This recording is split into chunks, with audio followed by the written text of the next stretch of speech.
Hello again, classy people, this is Josh the Top Hat Gamer, and this week I'm reviewing Far Cry Primal. The Far Cry series is a personal favourite of mine.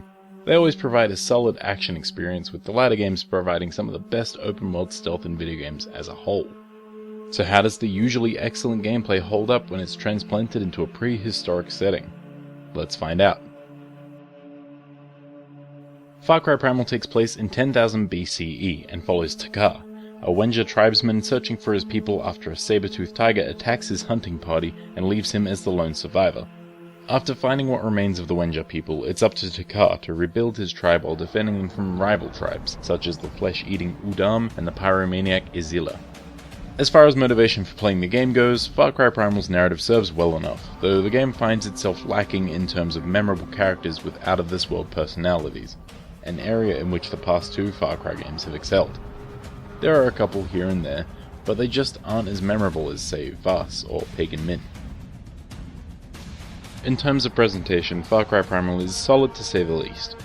Its visuals are on par with Far Cry 4, which makes sense seeing as it's not only made with the same engine, but reuses a number of assets here and there. To its credit, I found myself being stunned by the quality of the lighting, especially when exiting a dark cave or seeing the sun rise over the mountains.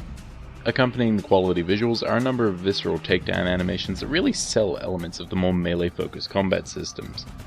The game's soundtrack works fairly well too, with the majority of your time being spent wandering the wilderness with nothing but the ambient sounds of nature to keep you company.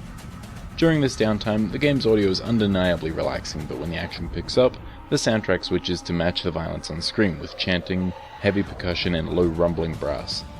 The game's voice acting is just about perfect, thanks in part to the language that was created with the help of historical linguists, so we don't have prehistoric men and women just chatting in English. That would have been immersion breaking to say the least. My only real problem with the presentation is the heavy use of the special hunter mode.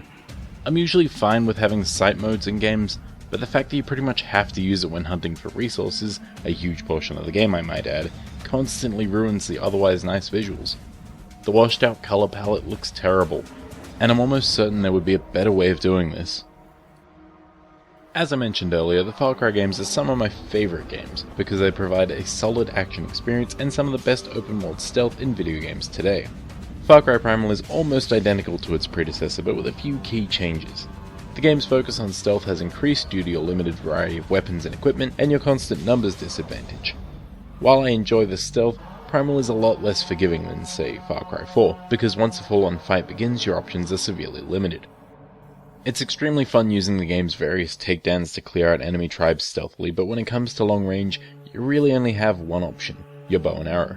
Ranged combat feels fine, just as it has in prior Far Cry games, though the lack of options available to you is definitely noticeable.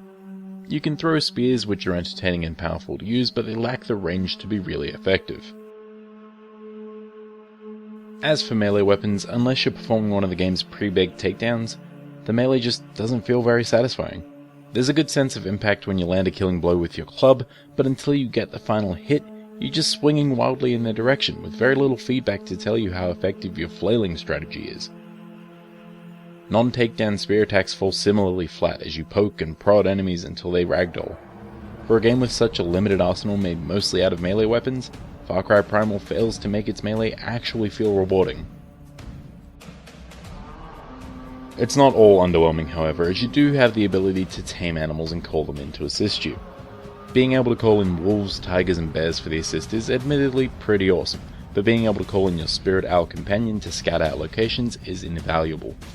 It basically replaces the camera mechanic from the previous games, which makes planning stealth infiltrations of enemy encampments a breeze. Also, world traversal becomes quick and easy when you just ride a saber-toothed tiger anywhere. Probably the most satisfying aspect of Far Cry Primal is the sense of progression you get as you recruit new tribesmen and craft new gear. Unlocking new skills and upgrading your equipment allows you to take on tougher challenges, access new areas, or just make your life easier, and getting new stuff always feels super rewarding. For those not sick of the Ubisoft approach to game design, there are plenty of fast travel points to unlock, as well as enemy camps to bring down and side missions to partake in. While I'm never against more content, I dislike the unwarranted padding that comes with a lot of these side missions. You have to walk to the quest giver, then walk to the arbitrary mission start point, and then do the mission. There's an unnecessary step that only serves to waste time, which actually made me neglect a lot of these missions. Why is the quest giver not the mission start point? As a fan of the Far Cry series, Primal is a weird mixed bag. It looks and sounds excellent, but its gameplay falls a bit short. The stealth is still fun, but your limited options are disappointing to say the least.